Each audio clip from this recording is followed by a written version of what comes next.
Welcome to the next chapter of the Rock Lens. Seabrec, the captain of the Pink Trumpets, finds himself in a dark and oppressive depression.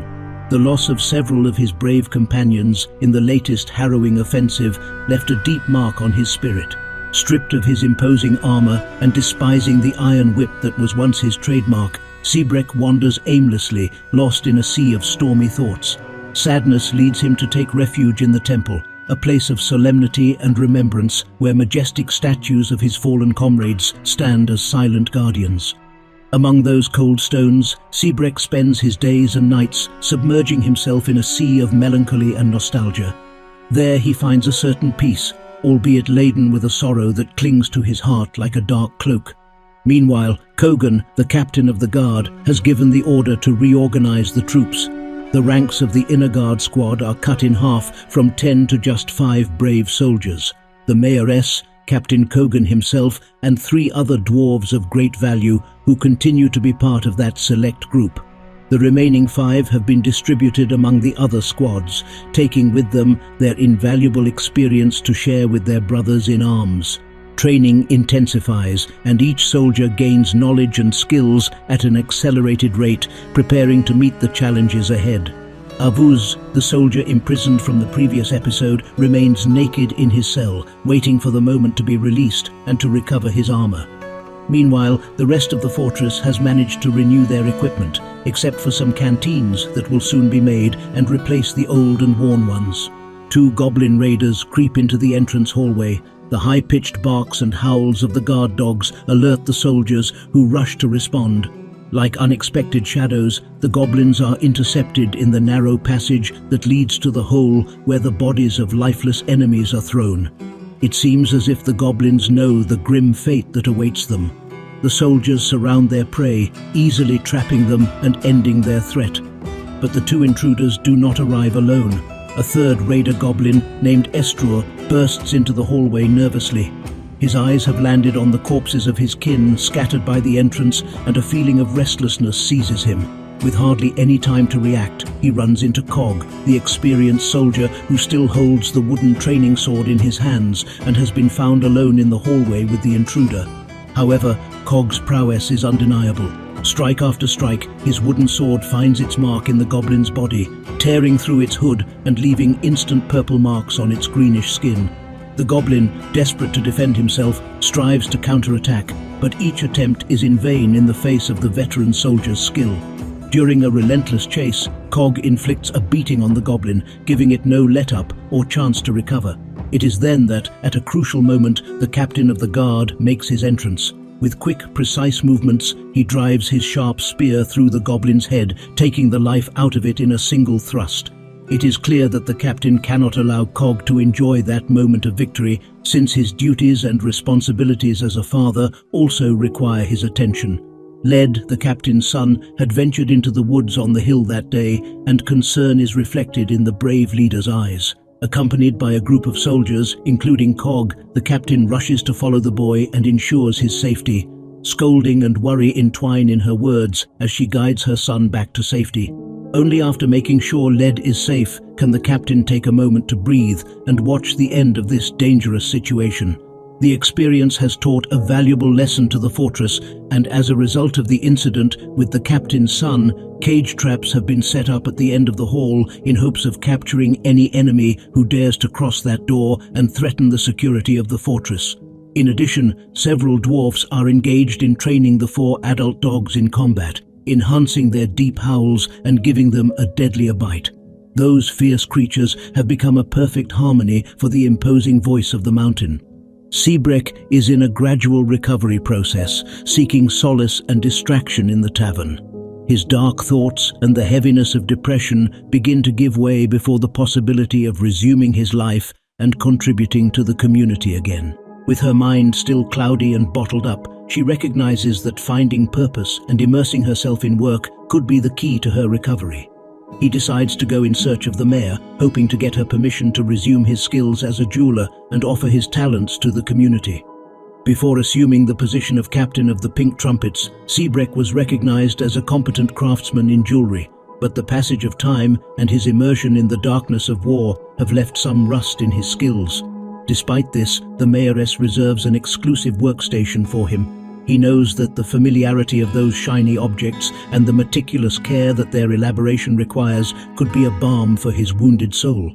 Perhaps by plunging back into the delicate task of polishing and setting exquisite jewelry, Seabrec will find a way to reconnect with himself and put the past behind him. Meanwhile, the community does not rest. The start of the final project of the mountain gorge is approaching, and to take the first step, it is necessary to clear the entrance ramp area, which implies the felling of all the trees that lie in its path. The dwarves, axes in hand, rush to the task, felling the stout logs. In the midst of this hard work, one of the dwarves looks up and directs his attention to the other side of the lake. His eyes meet an unexpected scene.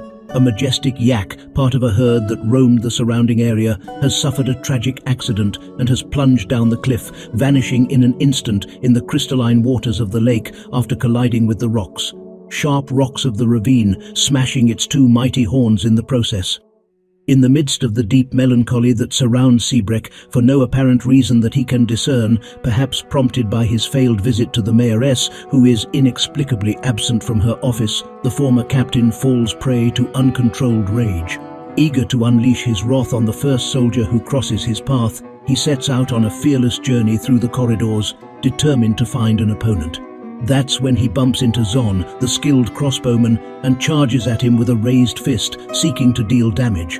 However, Zon's shining armor acts as an impenetrable shield, and Zon responds with a precise defensive response, leaving Seabrec unconscious. In the midst of the outburst of blows, misfortune overtakes the cat named Atir, who accidentally receives a strong impact. A compassionate dwarf comes to Seabrec's aid, taking his lifeless body to the hospital compound. Wounds cover his body in a painful mosaic. As punishment for his crime, he is sentenced to 57 days in prison. In addition, the accusation of having kicked a duck a few days ago arises, thanks to a couple of witnesses who confirm it, thus adding another crime to his record. Once recovered, Seabrec is transferred to his new home behind bars. However, he is not the only occupant of that cell. He will share his confinement with Lorban, the intrepid lancer, sentenced to 109 days in chains. His fault consists in not complying with the demands imposed by the mayoress, who ordered him to make 3 iron knee pads for the renewal of the internal guard. After all you've learned as a soldier, you should understand that you can't ignore a direct order, and that verdict stands as an unforgiving example of the consequences that await those who defy authority without hesitation. As the sun sank behind the towering mountains, a dark assault was brewing in the mountain gorge. The goblins, vile and merciless hordes, were rushing down the hill, bloodlust and violence in their eyes. The gorge, guardian of the fortress, prepared itself for the inevitable confrontation. Inside the corridor, the sharp spears clanked ready to pierce any threat that dared to cross their path. The goblins, predictably, fell en masse to the lethal assault of the teeth, meeting their doom in the deadly corridor. Among the tangle of lifeless bodies, however, a few goblins managed to overcome impending doom and advance towards the iron gate, only to be caught by the clever new cage traps strategically set up at the end of the corridor. Once again, the mountain gorge was bathed in the glory of dwarf victory, but something new had arisen in this legendary stronghold. 2 graceful ramps emerged from corridors where the howling of dogs echoed endlessly, rising to the grating-covered surface. The rumble of the throat was now spreading throughout the valley, its cry echoing and multiplying as it bounced off the ramps, carrying the sound outward as if the valley itself echoed the dwarven fury. The entrance floors had been transformed, covered in the copper glow of melted goblin weapons, a constant reminder of past attacks and a silent warning to those who dared challenge the fortress.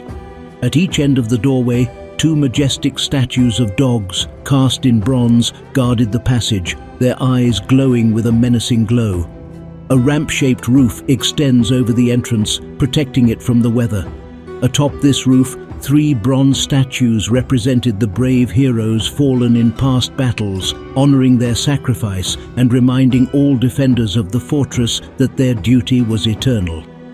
It was as if the incessant sound of the dogs, which emanated from the interior, was generated by the same statues, as if their spirit persisted in that place. The dwarves, drenched in the triumph of their victory, were now faced with a dilemma: what to do with the 3 goblins that had been captured alive. The prisoners, Snang, a spear wielder, Nako, another skilled spearman, and Arstruk, known for his skill with blunt maces, lay pinned in their cages, glaring resentfully at their captors. As the dwarves picked up the bloody remains of the slaughter, voices rose in a murmur, filled with speculation about the fate of the new prisoners. The question echoed in every corner of the throat, causing a heated discussion between the brave warriors. Some held that they should be mercilessly executed. They argued that their evil was innate, and that the only way to ensure the safety of the fortress was to get rid of them once and for all. However, other dwarves, more forgiving and compassionate, raised the possibility of interrogating the prisoners. They believed that the information they could provide on the plans and movements of their fellow men would be invaluable for warfare. The captain, in his office, was writing a statement addressed to the entire fortress. His wisdom and experience were respected by all citizens. Reflecting for a brief moment and staring into space with piercing eyes, he finally wrote that the fate of the prisoners would not be decided hastily. Before any decision is made, an attempt would be made to extract as much information as possible from them. If they showed sincerity and repentance, there might be a chance for redemption. He stressed that any betrayal or attempt to escape would be punished with the most severe of penalties. Seabrec has finally served his sentence and is promptly released. After spending days behind bars, a new opportunity to start anew opened before him. Life in prison had been different from what was expected. It hadn't been as harsh as he imagined, thanks in part to the cooling drops that seeped through the cracks in his cell. Those drops seemed to have a calming effect, calming his spirit and helping him to improve. It was hoped that this time in seclusion would have helped him reflect and improve his state of mind. Down on the magma level, work has begun on the new location for the prisoners. The first step has been to excavate a room that houses 9 metal cars. To the right, a hand pump is turned on to flood the room with lava. Once it is completely filled, the lava is carefully drained, leaving the 9 carts filled with the fiery liquid. However, during the installation of the mechanism that controls the iron dam, a material that melts with lava was mistakenly used. As the lava drains, the heat has melted the mechanism, breaking the dam.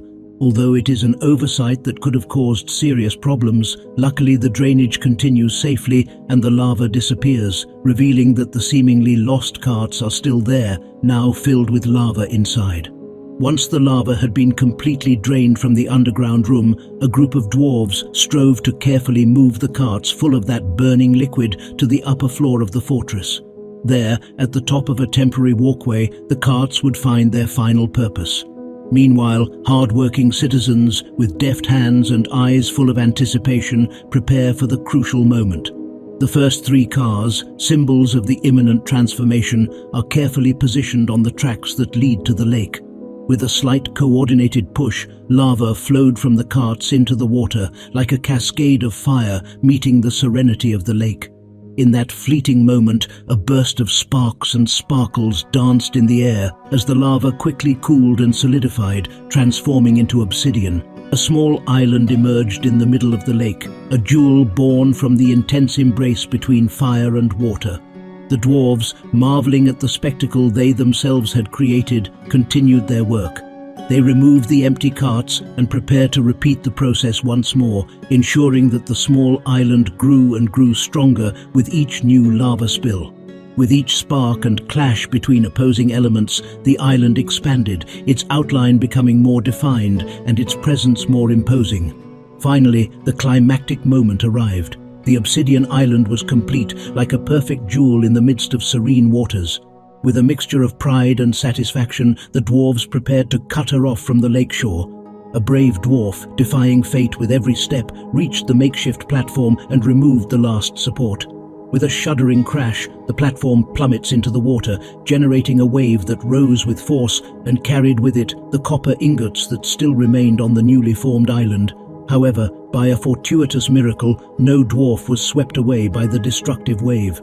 Lorban, having served his sentence, is hastily released from prison. His face reflected the mix of emotions that come from experiencing freedom after being deprived of it for so long. Meanwhile, Seabrec, though he has managed to overcome his dark phase of depression, knew that the internal wounds would never completely disappear. He was no longer the brave soldier he once was, but he had found a new purpose in his life. He decided that he would contribute as one more citizen, contributing his work and experience for the constant improvement of the fortress. As the dwarven fortress moved with its steady rhythm, the captain of the guard, overwhelmed by a series of complaints against Iton, an expert dwarven herbalist, he found himself at a crossroads. Violent attacks on several dwarves had gone unnoticed, while the community's attention had turned to the construction of the new island in the lake. Quickly, the captain finds and brings Iton in for questioning. Under the pressure of the interrogation, Iton finally confesses to his actions. The sentence was handed down, and he was sentenced to 85 days in prison. Kumil, the soldier tasked with arresting her, comes face to face with Iton, who is resisting apprehension. Moved by duty and wearing his iron gauntlets, Kumil responds with a series of punches, hitting the abdomen, neck, and finally the cheek, unable to control the force of his blows. The impact to Iton's cheek proves disastrous, causing a fracture that left her unable to breathe. Realizing the gravity of the situation, Iton rushes to the hospital, desperately seeking medical help. However, time is not on his side, and he arrives too late. The iron gauntlets had shattered his nasal bridge, preventing him from breathing, and he dies shortly after entering the hospital.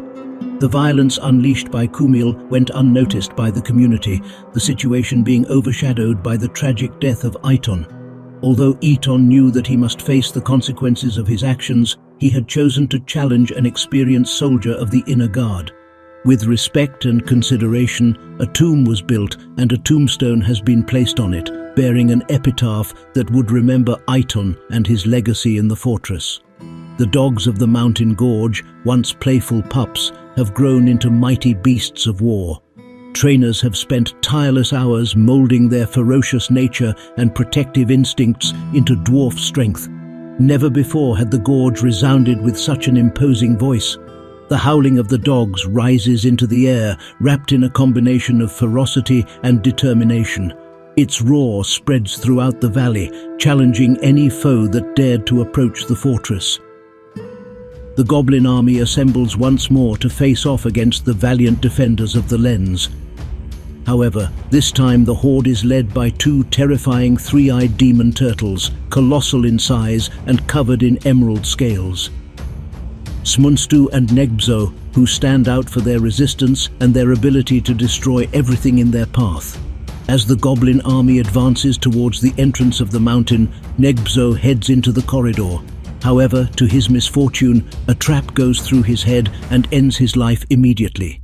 Despite this loss, the goblin army presses on, only to be met by the mountain's mighty defenses, the sharp teeth of the throat which slaughter them as usual. Meanwhile, at the entrance to the mountain, Smunstu, the other demon, searches for the source of the howling coming from the guard dogs inside. With supernatural strength, he rips the grates out of the ground and with brutal thrusts topples the bronze statues. Finally, he reaches the hallway where the goblins are being annihilated by the traps, but he proceeds smoothly, deftly dodging them. Smunstu continues forward until he reaches the end of the corridor, furiously banging on the iron door that blocks his way. The brave soldiers prepare to face the demon. By this time, the goblins flee in disarray, and with great courage, the soldiers open the door and find themselves face to face with the demon. In an arduous combat, the dwarves fight valiantly and are finally able to defeat the demon.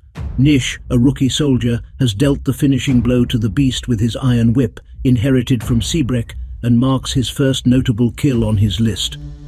Stairs have been built on both sides of the corridor, leading to an upper floor where there is an interrogation room with a glass floor that allows you to see the crystal-clear water flowing in the gorge reserve.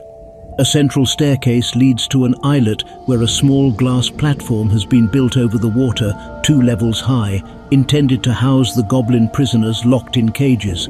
The prisoners suffer the inclemencies of nature, strong winds, torrential rains and lightning that undermine their morale and make them more susceptible to interrogation.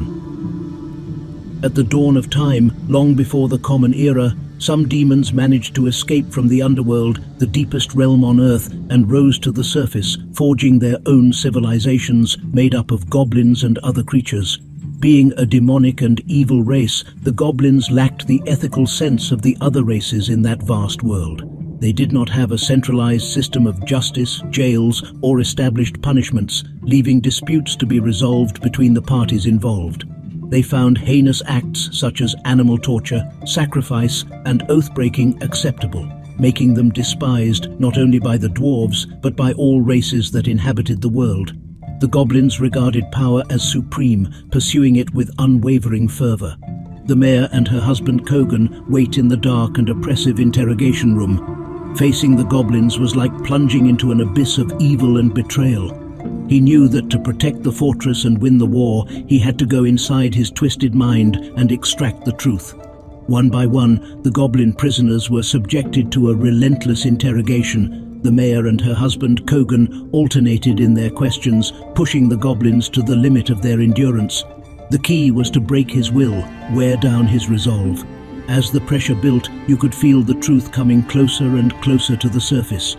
The first two goblins didn't contribute much, but the third, on the verge of exhaustion and despair, whispered a name: Nisa.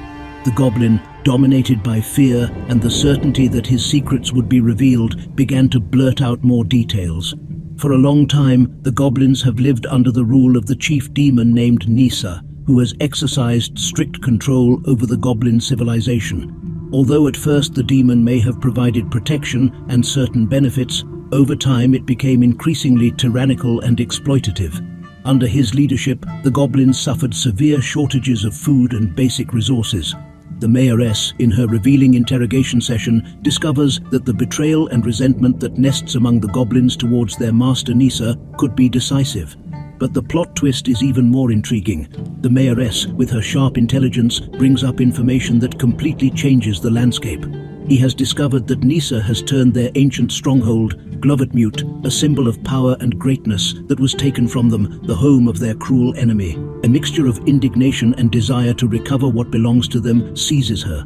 The mayor, aware of the spark of rebellion that burns in the hearts of the goblins, understands that the key to recovering her fortress lies through Nisa. The army is in full preparation for the assault. His goal is to strike fear into the goblins that have made their nest in the old fortress and force them to abandon it, but not before betraying their leader and handing him over on a silver platter. Aware that they have nothing to lose by trying, they decide to take a risk, since they will always be proud of having fought the last battle with honor if it goes wrong. Bravery fills the air as the army sets off on its final mission. A short time later, the dwarven army returns to the fortress in triumph. It was not necessary to fight, because the ambition and hatred that Nisa's subjects felt towards him led them to betray him without hesitation.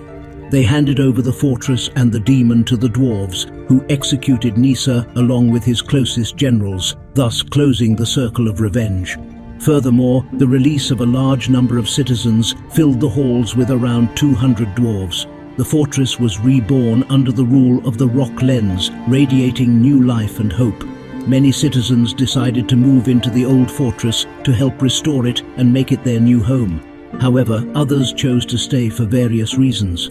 Most important of all, many of them had never met Glovetmute, and the throat would always be their home.